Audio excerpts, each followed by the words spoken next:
it wasn't that I didn't enjoy Portsmouth being in the Premier League, because for a lot of it I did, and I enjoyed them winning the FA Cup. But there was definitely not. It was definitely a lot more stressful and there was a lot more trepidation going into games, if you like.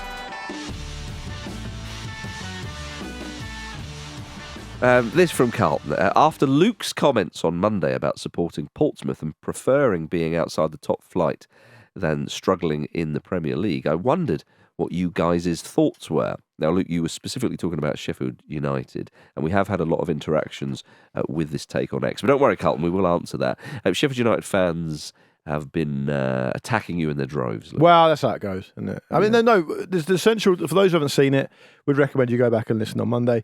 But to précis it very quickly here, I think what Carlton wants is Andy and Marcus, your guys' take on this, because what I said was, you shouldn't get all... I didn't actually say that I prefer Portsmouth being outside the top flight to being in it. That wasn't the point I was making. The point I was making was... specific boundaries there. Yeah, Premier League isn't the be-all and end-all, and we're conditioned as football fans now to think that the Premier League is the promised land, the richest game in the world to get there in the playoff final and all the rest of it.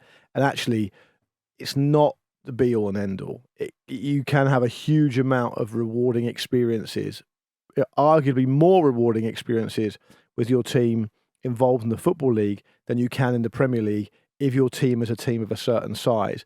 And I felt like it wasn't that I didn't enjoy Portsmouth being in the Premier League, because for a lot of it I did, and I enjoyed them winning the FA Cup. But there was definitely not... It was definitely a lot more stressful and a lot more... there was a lot more trepidation going into games, if you like. But not just that. The point I would add that I didn't say on Monday is that what also happens, and I'd be interested in listeners' experiences of this as well, is there starts to become a distance between the fans and the club that wasn't there before. Well, it's the velvet rope. Exactly, the velvet rope effect, which is Alan Partridge's favourite Janet Jackson album, as we know. Is that right? Yeah. And so that's also an aspect to it as well. It's everyone's favourite Janet Jackson album. That's the only one I can name. So it probably would be. So I think that was the general kind of crux of the point. And I think Sheffield United fans got on my back because I said that Portsmouth and Sheffield United were clubs of a similar size, which I believe they are. Sheffield United fans weren't very happy with that. As a result, about 350 of them were muted by me on Twitter during the week. That's an end, isn't it? They won't care about that. No. But that was a sidetracking of the point. I think the point generally resonated with quite a lot of people. It'd be interesting to know if you guys agree or disagree or whatever. Yeah, I think you're right about that feeling that the Premier League is often seen as the be-all and end-all. To the point of actually, you don't even have to talk about life outside the top flight. If your team wins the League Cup but doesn't do very well now, at the time of recording, we're recording this before the League Cup final. So if Chelsea were to win the League Cup final and then finish, say, 9th in the Premier League, people go, yeah, they won the Cup, yeah, fine. But look at where they are. They totally dismiss that Cup. And I understand that as a point, but it's all consuming the Premier League. I support Fulham, as you know. Now, I've said before, when Fulham have been relegated, which of course they have a few times recently, I sort of go, oh, actually, this is all back into the Championship. There's no VAR, so the referee's decision's final. More games, which is actually quite. But there's more. So it's not just what goes on the pitch. I'll come to that in a second. But I go to watch Fulham a lot. Not as much as I might, because obviously I've got two little ones now. But in the Championship, the games come thick and fast. There's so many games to see. They're cheaper as well. You get. You also get big visiting teams. I get you look at it through certain spectacles here. I understand for Manchester United, Arsenal, and Man City fans, this wouldn't be it wouldn't be appealing at all. But sides like Portsmouth, but Derby and Sunderland, and West Brom and Wednesday. I know some of these, and I'll start naming clubs, and maybe not they're all in the Championship. But Forest when they were down there, Leeds, look, Leicester City, who won the Premier League much more recently than Spurs and Arsenal, by the way. Yeah. Or the top flight, I should say, because Spurs never won the Premier League. You look at all these clubs, these are huge clubs, huge history clubs that are the landscape of English football. And this is very much an English thing, isn't it? Totally. And you see big sides. I understand if Fulham were then to go down, say, sort of, getting into League One and League Two territory, it might be like, oh, blimey. But again, you look at it from the angle that you are standing in primarily. Now, I have fond memories of the Championship because I've seen Fulham be promoted 3 times. So there is that. I understand that Forest fans and Leeds fans might go, I'll tell you what, you get marooned in the Championship, it's all very well going, oh, isn't this lovely? You're desperate to get back there. Of course. But the context of what you were saying, Luke, was would you rather be sort of, hanging on for dear mercy in the Premier League all the time, or actually is a sort of a breather in the Championship? Okay, depends how it works. Newcastle fans will probably go, do you know what, actually we enjoyed that. Because you see a team win a league. Fulham are not going to win the Premier League. I saw them win the Championship though. It was brilliant. I've got a scarf which has got the date and everything on it. I think my and I totally have nothing to disagree with there, and obviously Andy come in, but before you do, I just wanted to add as well, I'm not even necessarily interested in selling the Championship or League One to someone and trying to convince them that it's good. It's not about that. My point is just that there's an awful lot of value to be extracted from supporting your team, whatever division they're in. It doesn't actually matter. And I think people get confused between what support is and what it isn't, and what the role of the club is and what the role of the supporter is. The role of the club and the role of the manager and the role of the players is to win as many games as they can. The role of the supporter is to support the team. There's absolutely no value at all from where I'm sitting in having a team to support that wins every single game and wins every single trophy. And what's the point? What is the point? The whole point of it is the journey. The journey is the entire reason for why you support this team that you support, because if you support them properly, you're going to support them for the rest of your life. And if you can't glean any interest or any kind of value in a team that's not right at the top of the Premier League, well, you can have a rude awakening if the funding gets stopped or the league implodes, or in 10 years football looks a lot different to what it looks now, because you're not going to enjoy being down there and not winning every week. And that's a real shame. You've lost something there because the nature of your support is the nature of your relationship with the club you support. It depends what you get out of it, whether it is about aesthetic excellence and, the peak of sporting prowess, or whether it's about community, whether it's about something else, whether it's actually going to the games. Because I think sometimes we can sit here and talk about, the match day experience. I think of it and, the choices I had to make between games when I was a little bit younger, when football was way cheaper. If I was growing up in the family that I grew up in, like now, I wouldn't have been able to go to football every week. And I think we have to accept that, it's difficult to go to football every week. And is it as edifying following a team from a distance that is a bit shit? I think that's a wholly different experience. Yeah. As well, I think we're talking about clubs of a certain level when we're talking about Fulham or Portsmouth or Sheffield United, that, sort of on the cusp. You're not really often... The best of the rest, basically. Yeah, even if you're doing as well as you could possibly do, you're not often hitting Europe. You think of how memorable Fulham's Europa League campaign was, and to a lesser extent Portsmouth was, when you get Ronaldinho at Fratton Park and all that sort of stuff. It's a dig, isn't it? It's not. Fulham got to the final. Yeah. Portsmouth had some good players come to Fratton Park, as you said. Yeah, he did, but they got to the final. Yeah, fair enough. Anyway, that is something that I know every time we mention that, you're like, I can see your little eyes light up. Yeah, it's part of it. Because it's such an incredible rarity. But I think if we start with like the point that you were making about, how mentally and spiritually wearing it is to like get beaten most weeks. Well, I suppose I've got a slightly different experience because Wimbledon are one of those clubs that were definitely above their natural level when they were in the top flight. Yes. Yeah. But of course, I found a member of the Premier League, and until the season that we got relegated in 99-2000, we're never really in serious danger of going down. So I didn't really feel that. I think we've had seasons where we did less well in the Premier League. So, each win felt really satisfying. And I think, but we were never really looking over our shoulders to that extent. So I definitely didn't feel when we got relegated, oh, well, brilliant, we'll win some games now, or anything like that. But again, I've got a totally different view to it. And the gap was different then. Yes, and everyone has a similar but different experience, a similar but very individual experience in supporting their team. So, for example, if I look at this, I've found joy in a lot of very differing situations because I've seen my team in every one of the top 9 divisions of English football, which is a really weird and unusual circumstance. So, I remember like in the first couple of seasons of AFC Wimbledon, like coming out of the stadium and going, that's my mate. Yeah, you never think happiness is going to be getting a last minute equaliser at home to Feltham. Yeah, right. Do you? But I think you do find those little moments. And what you were saying about the volume of games when you get outside of the Premier League, I think it changes everything in that even if there's pressure on you to come back up, or there's pressure among the fan base to come back up, unless you're like, an absolute giant that's been relegated from the top flight, losing is not a disaster. No. It's a bit like the NBA, because there's so many games. If you lose on Saturday, it's fine. We're playing again on Tuesday. It's not the same thing. So, I don't want to be all pious about there is more to life than outside the top flight. There definitely is. But I don't know, when AFC Wimbledon started in 2002, even though it seemed like very, very ambitious, to say the least, for me, it was always about getting back up to League Two, because I felt that when the Milton Keynes move happened, our league place had been nicked. And for me, so even though as a kid I always saw Wimbledon in the top flight, there was never an entitlement of we need to get back to that. But I felt like I really want us to get our league place back. And you don't care I feel if you that's tread something that was stolen off us. And you don't care if you tread on Kingstonian to do it, of course, as well, right? That's a lovely dig. Yeah.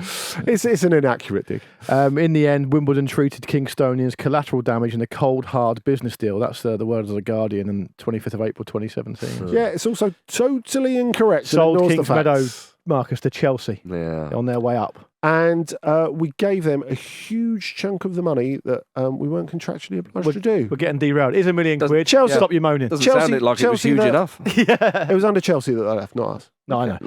Just a little wind up. Anyway, little dig. Can I have the final word? Yeah. I think you did act disgracefully. I personally. It's like an episode of Judge Judy. Yeah, Marcus just bangs the gavel. I think that there is life out very much outside the top flight. And I think people.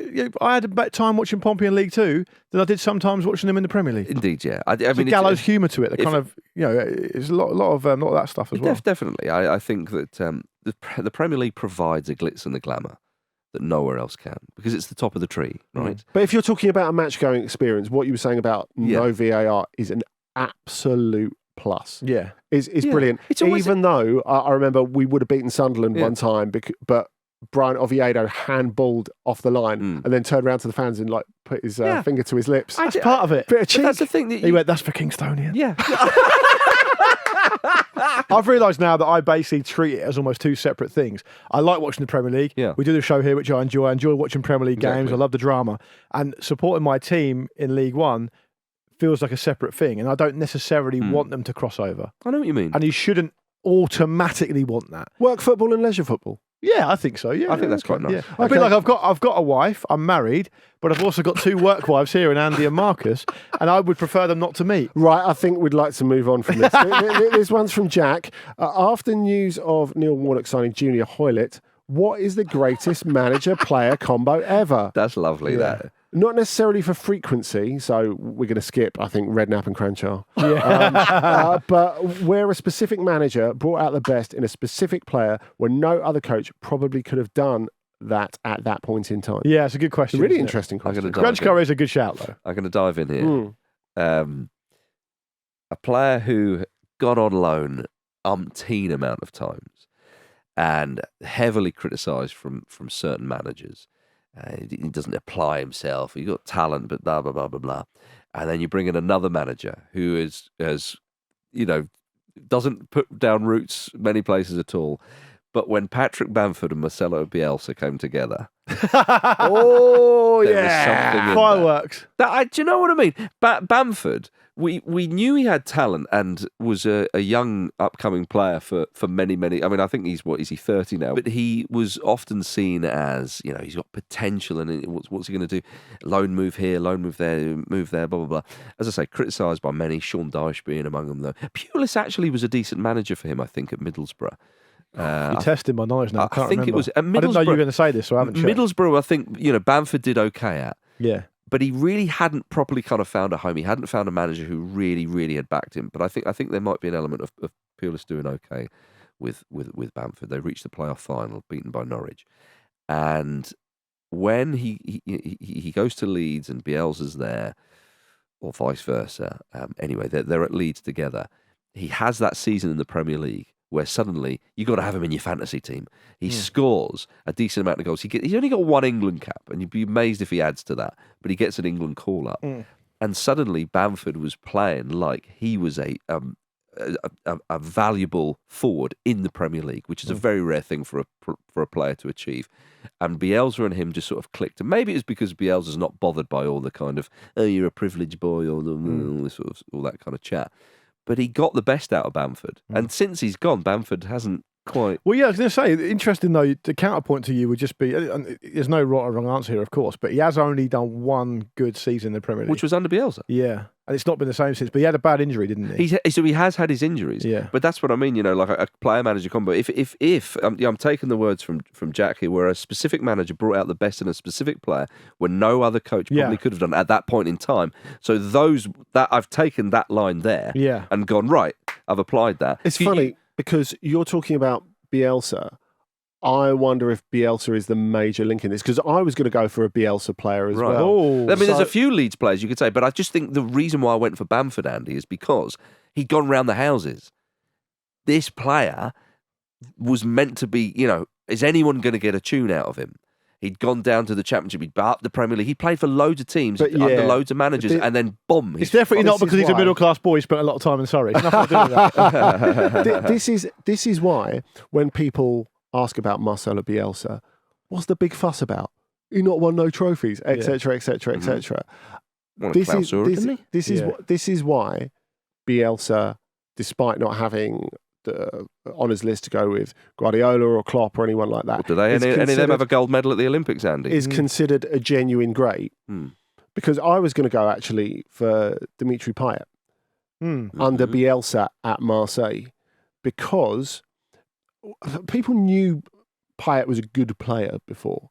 Mainly a winger, loads of skill, mainly famous for smashing that corner flag in when he was sent off on the way from Marseille's game against Borussia Dortmund. It felt like that was going to be the kind of peak that he was going to, every time he got a big opportunity, he was going to shoot himself in the foot. It wasn't going to go quite right. It was quite pretty to watch, but he wasn't going to really get the whole way. The metaphor for his career was he sort of did a mini Odemwingie at one point, but with French trains, where he went up from St Etienne wanting to sign for PSG. They hadn't agreed a deal. He just went and hung about the Gare du Nord. And Peter Odemwingie did that at QPR, drove to QPR on deadline day thinking he was going to get signed, but he wasn't even let in the ground. Basically. Yeah, and there's just not to give people a reminder. There's not even a chicken shop around the corner from Gare du Nord, so it would have been tougher for Payet. There's plenty, and I'll tell you what, there's plenty of great eating establishments right near QPR, because of course you're right near Westfield. Yes. So you've got plenty of options. Exactly, but probably not when Odemwingie was doing his camp out outside the Maybe he went to Westfield, and that's when they missed him. Maybe that's why Westfield got built, because Odemwingie said, we don't have enough dietary options, which is why I'm having a KFC in my car. No, we popped out to see if you were there, and it must have been when you went to Byron. Westfield's a shopping centre, in case anybody doesn't know. If there's anyone out there who doesn't know that Westfield's a shopping centre... Why would an American know that? Because it's everywhere. It's globally renowned. There's one next to, in the middle of New York City. Allow me, Andy. If you don't know what Westfield is, right, delete this podcast episode. No, don't unsubscribe and never listen again. No. I don't do that. I've given them a Pete and Odemwingie explainer. I don't need to give them a Westfield explainer. I did it. That's why you didn't need to do it. But what I was going to say about Payet is, for those people who don't know what Westfield is, Dimitri Payet, we should say, by the way, it's a hi-fi shop in Newcastle. We should say, by the way, that if in case anybody says, well, hang on, but he did really well at West Ham before. You're talking about Marseille spell before he went to West Ham. Yeah, his first spell at Marseille. Yes, just the most Andy Brassel answer possible. Yeah, I think it probably is. Well, Andy loves Marseille. But no, he becomes he becomes it's like he loves Kingstonian. He becomes a huge player in the Premier League because of Marcelo Bielsa. Nice. Marcelo Bielsa makes him the player. He says, you're not playing on the wing anymore. You can influence things more on the centre of the pitch. assists, goals, spectacular goals, and that's Bit of Hodgson and Danny Murphy. possibly, yeah. Yeah, I think so. Yeah, because they're not. I think you could Because look Danny at Murphy was both farmed out on the wing, and yeah, what was you he look doing? at both of those players, and neither of them, I think it's fair to say, is the ultimate athlete. Yeah, but Andy reacted to that point, Marcus, which I think was a good point, Thank by the way, you, Luke. by thinking to I'm annoyed at himself. myself. I didn't have that already prepared. His face looked and went, I don't want to give an opinion on Danny Murphy, so Yeah. I'm going to try and reject this. Yeah, You know what? I saved that face for you, actually. But Murphy, though, when he went to Fulham, 100%. He was a general on the pitch. Absolutely. Hodgson gave Murphy license to change shape and Totally. and carry out instructions, and he felt like he was so close to Hodgson that he could do that. And Murphy's actually an interesting one, Andy. It's a good one for that reason, because I think Murphy was being sent out as a teenager to go and scout teams because his football brain was so good. It's very, very well known. I'll chuck in very quickly an answer if you want. The two that sprung to mind for me were probably Ricardo Carvalho and Jose Mourinho. Yeah. Carvalho was amazing. Yeah. Carvalho was really important. Had it at Real Madrid as well. He had him at Porto, Chelsea, and Real Madrid. Yeah, It was there you really, go. really important at getting the best out of John Terry, wasn't he? John Terry sucked in a lot of the gravity, got a lot of the attention for being a brilliant Premier League defender. But Carvalho was all the things that Terry isn't next to him. It was a really important part of it, at least for a period of time. Yeah. I think that, of course, Carvalho would have had an amazing career without Mourinho anyway. But winning. No, what I they think won. I don't think anyone would argue with Yeah, that. I think. Can you move on? I can't drop the face in for this. Yeah, bit. sorry. Okay. And the thing that initially sprung to mind was a bit of Paddy Kenny and the aforementioned Neil Warnock. Every single time Neil Warnock moved to a club, he'd get Paddy Kenny in. Yeah. And Paddy Kenny, who does quite a lot of media stuff now, said, didn't he? He said, "Look, I love playing for him because he sat me down the very first time he signed me, and he said, I know what I'm going to get out of you. You never let me down on the pitch. I don't really care what you do off the pitch." I love that kind of damning with faint praise, because what he's basically saying there is, you're only Paddy Kane, no one cares who you are. Do what you want. On the pitch, you're never going to let me down. And I think that was a great combination. So I've chosen a centre-back and a goalkeeper because it's easy to choose attacking players, I think, because they look like they're more effective when they're doing well. But I think, Paddy Kenny's obviously a safe pair of hands for Neil. Well, he loves playing for him. Well, if you've gone for the whole kind of manager always signing a player, I mean, John McGovern and Brian Clough would be an obvious one. And also Jim Smith and Dion Burton. Oh, they love each other. Yeah. But a more serious Into one, it. though, that I was going to add to what I said about Bamford and Bielsa was Thierry Henry and Arsene Wenger. Mm. He had him at Monaco, Mm. and then Henry went, okay, I'll try Serie A and Juventus. Didn't work out, blah, blah, blah. Henry gets him at And Arsenal. converted him back from a wide player to a and forward. creates the monster of a man that Beautiful. he became. Well, I've got a question that you're going to find a lot more difficult to answer here. Right. Mr. Marcus Speller from Cerebral Riot. If Speller was forced to support another national team, which would it be and why? Black Stars of Ghana, surely. Yeah, got to be, right? That'd be a good answer. I thought, Scotland. I don't think because I think if you choose someone who's too local, you just get sniffed out as you're not one of us. If you get that opportunity though, Marcus, and you're not saying Germany, you're missing the trick there. Germany. You never thought you'd get the chance. Yeah, that's I'll true. take them. Yeah. You're never more than 3 or 4 years away from a trophy. Yeah, but I just start supporting them now when they're not favourites anymore. That's true. I think if being English, you won't be welcome at a lot of or a few national sides. Can't suddenly stand among the Argentinians and not jump when they're all jumping on that particular. Because he who doesn't jump is an Englishman. Of course. Exactly. Yeah. So I think if you go local, you just be like, you're not Scottish, you're not Irish or Welsh or whatever. So I think you have to become a bit of a novelty. You have to be that guy. And so Okay. somebody like a Ghana. A new Ghanaian pop man. Exactly. Imagine if you're a new Ghanaian pop man. But so I'd obviously, stand out like a sore thumb, but I think they would love the novelty of it. They'd be like, this guy travels really far. Yeah. He's obviously not one of us, but he wants to be one of us. And I think I'm hoping they're going to respect me. I think that's But if a stretch. if they don't, I understand it because when they do some of those impressive, if you like, almost like like the African Cup of Nations fans when you see them and they do like they're just sort of like doing the choreographed dancing. Yeah. So it's magnificent. Get him over Yeah, that. I'll be honest with you. I'll struggle. No, but you might be the one that tips them over to getting another African Cup of Nations win, because they haven't won it since 1982. Yeah, that's They've true. been to a couple of finals, maybe 3 finals since then. Yeah, but their record has not been good, as you say. And they need since someone I've like- been alive. What they need is a master of ceremonies. Don't they? Oh, and I can do that. Definitely. Yeah. Okay. I think So you've got to be. It's got to be. And Yeah. you visited there, and you've got an affinity with the place. You like it there, so it's good fit for you. That. yeah. Hmm. So there we are. I would pick North Korea. We have seen them at the World Cup. So Kind of. well, But the question, that was them. the question wasn't to me; it was to you. And, Okay. and people If the want to hear question your was opinion. to you, and don't just do a boring logo, be a bit more expansive. Okay. Why not be like Chile or something like that? Do you know what I Well, I mean? famously spent a lot of time in my playing career in New Zealand, You did. so maybe I'll go for them. There you are. That's all right. Andy, Yeah, that'd be good. Well, I think the obvious Portugal. choice. anyone in Europe, Turkey, Portugal, France, Germany. No, the thing is, if you're an overseas player who becomes naturalised and plays for the Turkish national team, Right. you get your own Turkish name to go That with is it. nice. So I'd be like Mehmet Brassel or something. That would like be that. nice. That'd be decent. The only thing to make that better for me was you getting a good old slap from Fatty Tareem. Yeah. I was going to say, Right Fatty across the Brassel. chops. That's what, surely that's the Imagine name. that. yeah. There we are. Lovely stuff. Thank you very much for listening to the Football Ramble Mailbag. We're back on Monday with a brand new ramble. Of course, in the meantime, you can follow us on Twitter, currently known as X, TikTok, YouTube and Instagram at Football Ramble. Follow us on Spotify. Thanks very much again for all your questions. We love you dearly. And we'll see you on Monday. Cheers for watching another fantastic clip from the Football Ramble podcast. Make sure you click like on this video and subscribe to the channel, which means you will not miss a single upload.